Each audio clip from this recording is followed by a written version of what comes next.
Three questions on today's housing market that are burning on people's minds. So that's what I'm going to get into today. Please like, comment, subscribe, share ahead of time. Check out my other videos on Wichita and real estate insight and strategy. That's really what we're about here is strategy and having a really solid plan and strategy to carry out on everything. Long-term strategy that works over time, not just pushy, quick, manipulative sales tactics.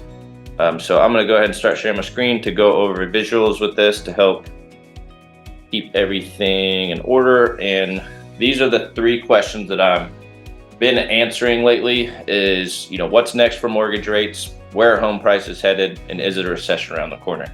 So the first one, as far as mortgage rates go, no one truly knows the future. I know there's a lot of people who try to predict the future, and as much as history can repeat itself, we can use that as an idea of it all, but it's not necessarily like a given or a guaranteed. It's more something you have to monitor and watch over time on everything. What I do know is that prices continue to rise, even though they're doing it at a more normal rate. And really what this comes down to is your personal life situation and long-term plan of what you're trying to achieve. So as long as all that is still in alignment, even though the interest rates are high, waiting doesn't necessarily help on everything. Looking at a long-term strategy and plan that will work regardless of the market, regardless of interest rates, is really the strategies and the tactics that need to be applied here instead of trying to time the market or play the market or take advantage of the market. That's really the wrong question or approach to all of this, is trying to figure out when interest rates are going to get back to 3% again. Because honestly, we don't know if they'll ever be back there again. That's going to happen again. And what you'll find is just sitting there waiting over time hurts you more than prolonging things and trying to wait for the right appropriate time on everything. There is some delay in assessing the situation, all that, but really action wins out overall. And the quicker you get into the market and the quicker you start investing and being in a position to invest and do all these things is really the answer to a lot of where that what's next for mortgage rates piece comes from on everything.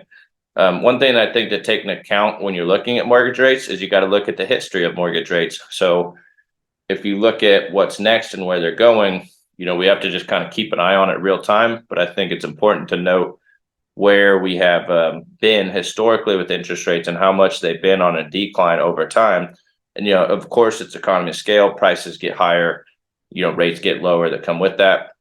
Plus, we had, even back in 2006, 2008 over here, we were lower than where we're at right now, but it's not the interest rate that led to that financial crisis, that mortgage crisis on everything. It was the lending standards that led to all that. And really people who were getting loans, regardless of interest rate, shouldn't have been getting loans at all, which now if you've gone through a lending and underwriting process, they scrutinize it much harder, regardless of the interest rate of all that, is are you even getting approved to get a loan or not? In a lot of ways, it's a good thing that protects us from bad loans, defaults, which is what happened in a lot of 06 to 08. People were getting loans that should not been getting loans, essentially, regardless of interest rate.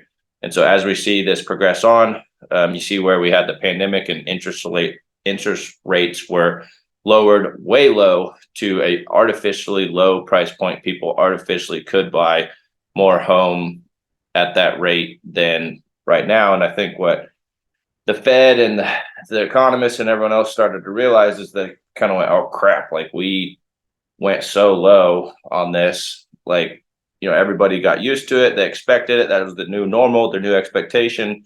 And then when it wasn't that way, and it swung back up here to a more healthy level where these lenders, the country, the economy has to make profit, has to make money in order to stay alive. They're kind of making their money back here now, as opposed to where the interest rates are super low. And this was basically free at this point. So that was an awesome opportunity. I hope you took advantage of that. I hope you bought, I hope you refinanced all those things.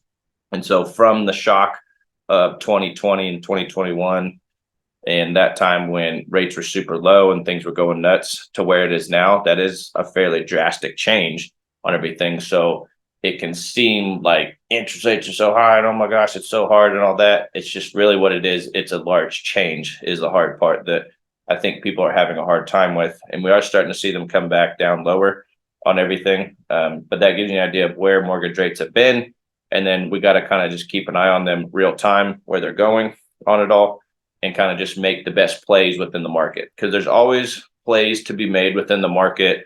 And I can show you national data, I can show you local data, but really what it's going to come down to is your neighborhood data and where you're trying to get to neighborhood data and your personal life situation. Every single one of those is very custom and unique. I can't give you generalized national and local data. I can basically just help you to decipher this national and local data and how that's going to affect your personal life situation in your neighborhood. And that's where, the art and the skill and the craft of being a really good agent that reads the data, understands your situation from a personal level, but also from a professional level, helps you craft the best strategy to follow on all this. As a partner with this is really, invaluable when it comes to putting together the right strategies, game plans, tactics over a 3 to 5 year game plan, a 3 to 5 year window, not an immediate, emotional piece or feeling of all this. And yes, we want to assess, those non-financial, non-logical things that go with buying a house, which is like your, how you feel about it, who's going to be living there. Some of those life things that matter more than money and reason, is that emotions, quality of life, memories matter more in a lot of those situations. So combining both of those two considerations with all this is definitely what we want to look at when people are asking about like where mortgage rates headed. Because if you're somebody who's trying to like time the market, wait for the market to get great, it's too late at that point. So that's kind of what most people are doing and trying to sit and wait it out in some ways, thinking that that will be a good strategy. And that's not really where opportunity lies when it comes to getting ahead or finding deals in real estate or investing or anything like that. There are deals and situations constantly, regardless of the market interest rates that are out there. It's just having an agent and knowing how to spot them and somebody that can really help and guide you through playing that game of getting ahead in real estate on everything. So that's my thoughts and opinions on mortgage rates on everything. Next one is home price where home price is headed. This is kind of what I was saying before. I don't put a lot of stock in the forecast because a lot of them are wrong, but we can at least get people's extra opinions or guesses on everything. And honestly, I'm more of a real-time activist of actually working in the field, working with buyers and sellers to make smart decisions, long-term plays. And then as I look back at all those plays over time, they have worked out. Like every single one that I've talked to has worked out. It's just a matter of how much money are we making and how good is it going to work out? Because real estate is one of the safest plays you can make, one of the safest bets you can make. And as long as you buy a good house with a lot of the major things in the right shape, like the foundation, the roof, mechanicals, all the major mechanicals, the big ticket items, like over time they go up, and what you spend or the house that goes with it is marginal compared to what you gain from that as far as equity and being in a home and all the things that go with all of that on it all. And you have to pick the right location that it's appreciating well. And a lot of it has to do with what other people are doing in the neighborhood, what are private businesses doing around there, what are public services like the government putting in around there to increase the value and the desire of your location and your neighborhood, but then also your house itself. And you don't want to just overfix your house thinking your house alone is going to sell your home and have an increase in value. It's your neighborhood and your city and the local community around it. As long as all that's increasing, your home will increase too. Same thing with job demographics, all these bigger things at play than just your house. So don't overfix your house, or don't think just because you have the prettiest, nicest, biggest house on the block, it's going to appreciate, it's going to be the best buy on that situation. So anyway, that's the 2024 housing market. This gives you an idea of where experts are expecting things to go to. So you can see they are still appreciating, just appreciating at a more normal rate on it all.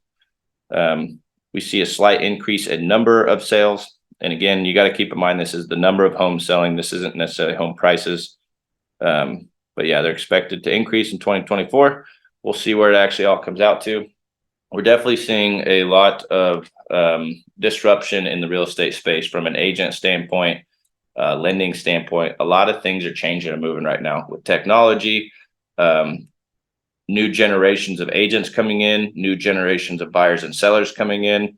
The boomer generation owning a lot of wealth and equity in their home and needing to transact, move on, or potentially do multi-generational housing.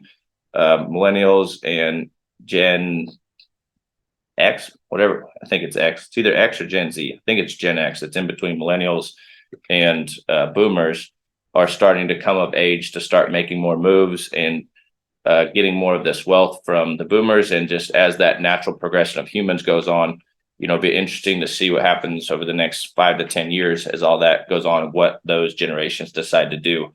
But also there's a good amount of change going on in our world right now, especially in real estate, how things are done and the people involved in it and what their choices are to do with that real estate on everything. So it's a little bit of a play it by ear type of a situation, but I think it is important to note, looking at the data, what people are expecting for 2024, but then also what has happened in 2023. So you can see home prices are not falling overall. You can see where they took a dip in Q3 and Q4. Also, here's another visual representation of it. They did take a dip nationally, and if you paint everything with a broad stroke, looking at so generally, that's one way to look at it. Another way to look at it is like, this is national data we're looking at here from Fannie Mae. You really got to narrow it down to your local data and then to your neighborhood data and your personal situation. I can't say that and stress that enough, because you really got to look at your own personal real estate economy that affects you and matters more. And honestly, it's really the only thing you should care about. And we look at the national data, the local data, to see what the overall trends are. And then how's that going to affect me personally? Like, why should I care, essentially, is what you're looking at on that.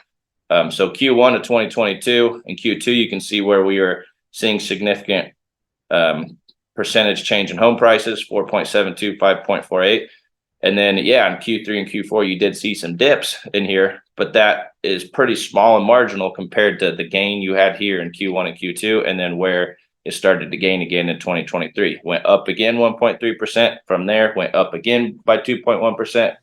From there, went up again by 2%. So overall, when you look at the bigger picture of all this stuff, if you buy into the headlines and the BS and the clickbait and the drama of it all, and you look at Q3 and Q4 and you go, oh, home prices are falling, the world is ending, the sky is falling, it's BS. Like, look at the numbers, look at the data. Overall, we're continuing to rise over time, and this is a sample of a year and a half, almost 2 years on everything. Look at it over a 3-year, 4-year, 5-year period, it continues to rise, from a national level, a local level, and then let's look at your local neighborhood data and then also your house data and make those assessments from there. And obviously that's not something I can do from you from a broad perspective. This at least helps you just get an idea of how we take it from a large scale, narrow it down to a medium scale, then a really small scale, a narrow scale for you personally, your house, your situation. And we custom design solutions, strategies, plans for you to carry out and for us to help you carry those out for all these things. So you get a lot more of a strategist and an economist that happens to know construction, real estate, marketing, sales, people, psychology. That's what you're getting, all of that together with us. It's not just a pushy salesperson or somebody that loves to look at houses or knows a lot of people. You really get a knowledge broker here that really helps you take the knowledge and the wisdom of how to best play this game for you. And I'm a certified life coach as well, on all these things. So that's what helps us answer these 3 questions, help you assess your personal situation. Hopefully this helps you kind of learn and understand a little bit more where real estate's at right now from a national and local level. I'd love to talk to you about your personal neighborhood level data and go from there and see what kind of solutions we can come up with. Check out any other videos I got. I'm going to leave it there so I'm not talking too long. Appreciate you watching as always, and we'll talk with you soon. See ya.